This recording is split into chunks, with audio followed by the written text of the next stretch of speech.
I've been getting a lot of questions about vampiric powers, how to use them, how it works. In this video, we're going to do a quick recap on how the vampiric powers in Season 2, Season of Blood, work.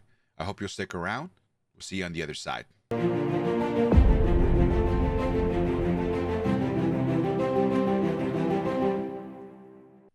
Okay, so in Season 2, Season of Blood, vampiric powers play a very critical role in the development and min and maxing of our characters. They provide skills to our characters that are going to enhance and make us more powerful. So it's very useful way for you to maximize the power and potential of your character and class in Diablo 4 Season of Blood. So first things first, how and where do you see where the vampiric powers are?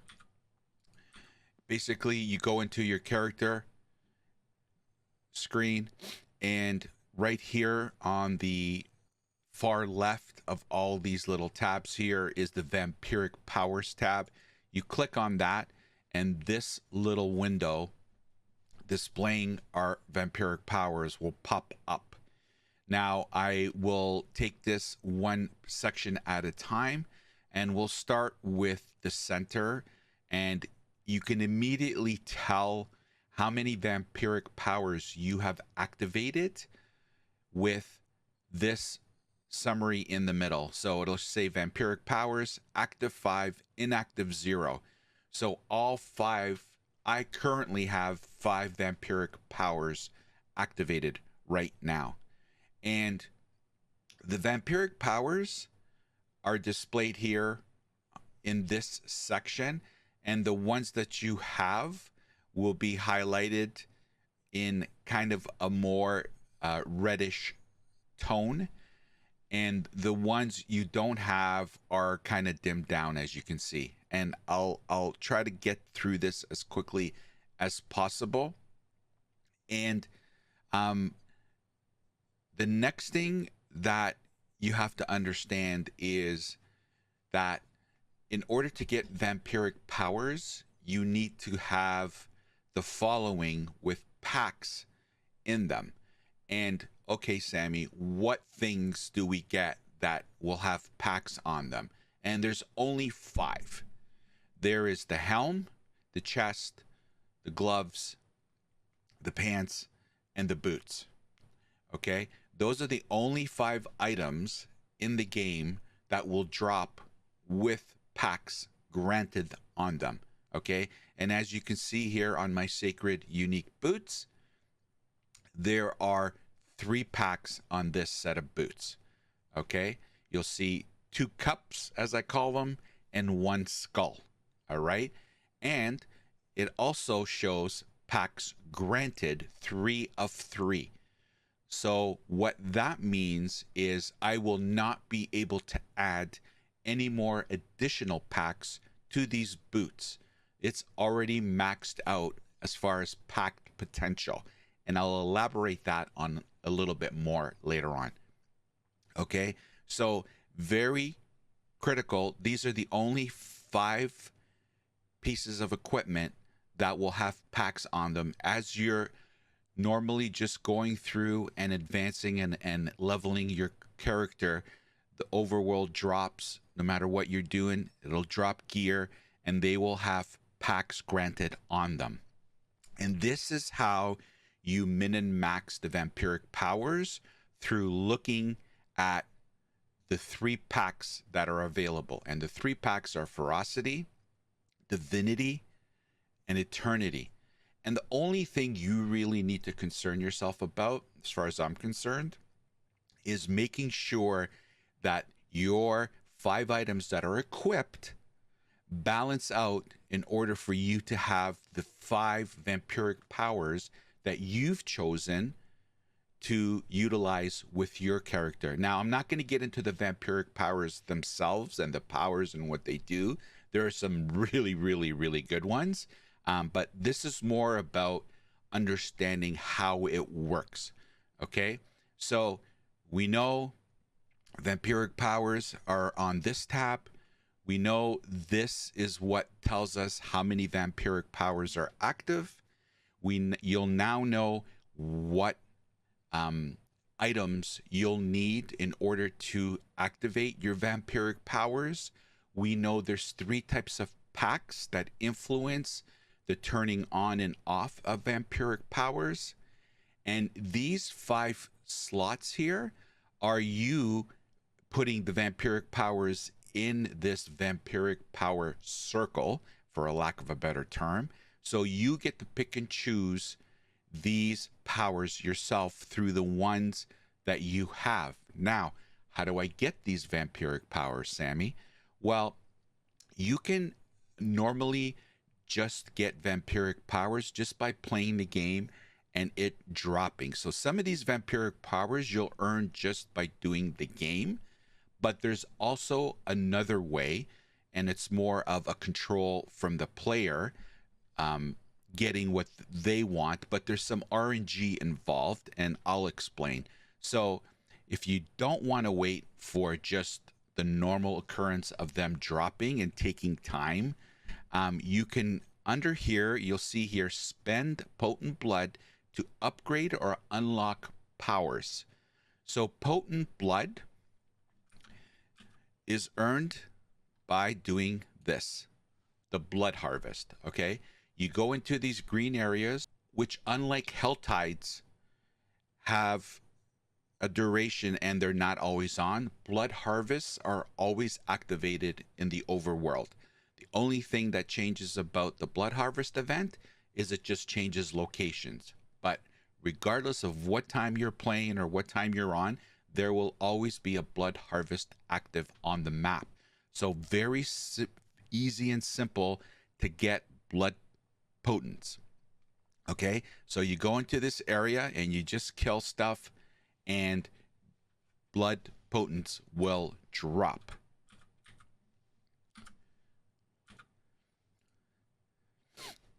Okay, so once you get potent blood, once you get potent blood, and as you can see, I have 1,645. You can now go into your vampiric power screen here on your character, and you can click on spend 25 potent blood to activate or upgrade a vampiric power. And I'll illustrate. Okay, so let's spend it. Now remember, once you click this button, you have spent the 25. There's no buyer's remorse. So when you click this button, make sure you're ready to spend that 25 because there's no backing out. Okay, so spend 25. So this pops up, and now you have the option of either upgrading a vampiric power that you have already, and I already have infection, and I already have domination. You can see it's level 1. Okay, so and here's the XP bar. All right, and I can allocate the XP, and I can move the bar on the domination. In other words, upgrade this vampiric power. Or you can select the one that's locked, and it will tell you it's Rampart. After not moving for 3 seconds, you gain a barrier for 20% of your maximum life for 6 seconds. This effect can occur every 20 seconds. So I can either unlock this new vampiric power that I don't have yet, or I can upgrade one of the 2 vampiric powers that I already have. Remember, this is random. You don't pick. Okay, so there's RNG involved here, but it's pretty basic. And depending on how many vampiric powers you have, you might get this where there's one that you don't have and there's 2 that you do have to upgrade. Again, it's RNG based, it's random. So it's not like you can focus in on one vampiric power that you really love and you're like, okay, I'm going to spam it, right? So this is how that works. So I will allocate and unlock this one. Okay, boom. So there you go. And now it will show up in my bar over here. Okay, so this is also a good way of seeing what. So this is my equipment and how what I currently have equipped, right? I have my 5 vampiric powers that I've chosen that I want. And you're like, okay, Sammy, how can I manage knowing what I need, what I don't need, kind of thing? Well, if you go into this bar here, you'll see available, required, okay, packs, right? So see how there's 3, 1, 5, 4, 6, 5? The left side number is what's available. In other words, what you have equipped right now on your gear with the packs granted. Excuse me. And the right side number is after you've put your vampiric powers that you want to utilize, the right number shows, okay, you want to use those 5 vampiric powers.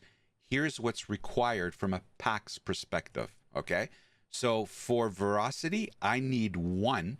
I have 3. So it's activated. For divinity, I have 4. I have 5. And I need 4. Again, check mark. I'm good. In eternity, I have 6 in my gear, and 5 are required to run the vampiric powers. So in every section of the packs, the 3 of them, I have more than what is required to activate these 5 vampiric powers. Now, each vampiric power you slot in here will have a packed requirement. So, for example, Undying here, this vampiric power requires 1 skull. And as long as I have 1 skull in my gear, Undying will be activated. Sanguine Brace needs 1 skull and 1 cup.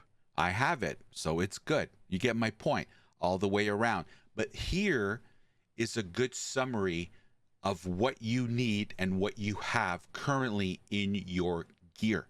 So it's a good way of very quickly identifying, okay, I need 1 ferocity and I have 3. I'm good. So let's say this was 0. You know you need a ferocity and 1 of these or 2 of these.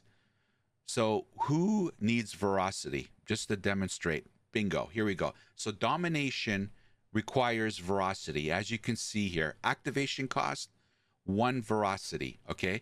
So if this was 0 in ferocity, domination would not be activated.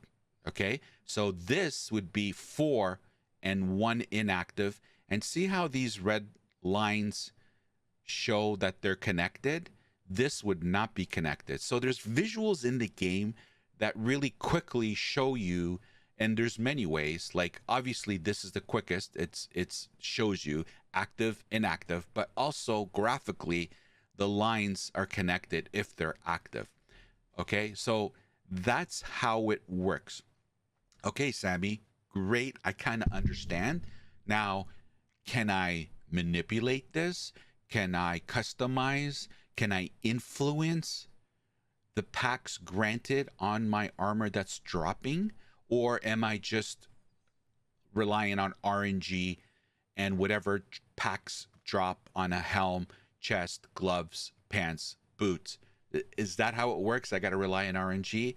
Yes and no. The RNG part is obviously on the stuff dropping and what packs are on there. But you do have a way of customizing and manipulating what you need. So for example, let's go back to my one example that I said here with domination that requires 1 ferocity pack. And let's assume this was 0 and domination, and I really wanted domination. And I'm like, oh my God, I need a ferocity pack. None of my gear has it. What you can do is you can utilize these packs of ferocity and cleansing assets, okay? So, first things first, you can, through the packs of ferocity, you can add a pack of ferocity to helm, chest armor, gloves, pants, or boots. You have a pact of eternity, and you have a pact of divinity. Now remember, Sorry. Ferocity, Divinity, Eternity, right? So we have the capability of adding packs to our gear, one of the three, whatever we need, right? Now, there's one caveat, okay? These are adding packs, okay? So for me, what was I missing? I was missing Ferocity, right? I was missing Ferocity. Okay, cool. So I would grab this pack of Ferocity and I would go and add it to one of the 5 pieces of armor. Okay, that's simple, Sammy. Okay, there is one caveat. For example, my boots. Pax granted, you'll see there, it's got 2 cups and 1 skull. Pax granted 3 of 3. This is already maxed out with the amount of packs able to put on this piece of gear. So I would not be able to put this pack of ferocity on those boots because there's already 3 of 3 packs granted. There's no more room. I would have to go and look, okay, my pants, packs granted, 3 of 4. I would be able to add this pack of ferocity onto my pants. Okay? Hope that makes sense. And then you can remove all the packs present on a piece of armor. So if you're not happy, like you're totally, like you need a lot of veracity, packs of veracity, you can use these cleansing acids to remove all packs present on a piece of armor. So it'll basically remove all the packs granted on the armor, and then you can add packs of ferocity, eternity, or divinity, dependent on your requirement. Okay? So that is basically how the vampiric powers are managed, utilized, customized. It's something that I would pay attention to, and because some of these vampiric powers just change the feeling of the game. There's some really, really good ones. We're not going to get into the specifics, but remember, in a very quick summary way, you go into this vampiric power tab to show your vampiric powers, which are earned through doing the harvest event, and they drop potent blood.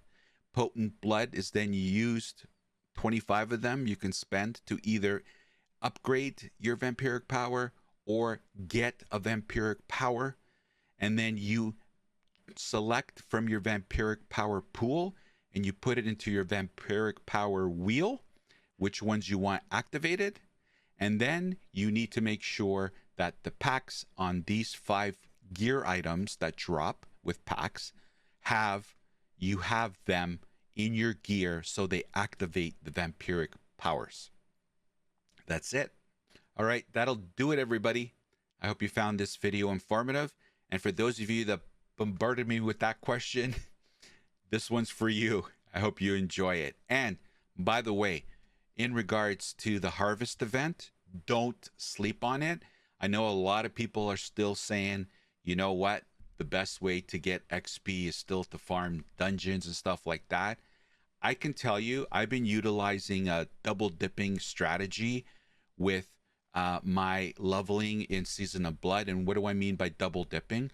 I am going into the harvest events and doing the Tree of Whispers Grim Favors as well when they're combined. And I have found that that is always happening in the harvest event, where I can earn Grim Favors and finish my Tree of Whispers, which, by the way, the XP when you hand in the Tree of Whispers completion is off the charts. I'm currently in my 50s, level 50, and it's like 400,000 or 500,000 XP is what I'm getting with these Tree of Whispers. So I'm double dipping by completing the Grim Favors Tree of Whispers and also the harvest event by killing the mobs, and there's a good density in there. And I'm getting Season of Blood. Sorry, I'm triple dipping. So XP, Potent Blood, and Tree of Whispers by doing the harvest events. Now, of course, I'm not doing it 24/7, but don't sleep on it. It's a great way of leveling up. Anyway, hope you found this video informative. If you can find it in your heart to like, comment, and subscribe, I would really appreciate it. See you guys all in Sanctuary. We'll see you next time. Take care.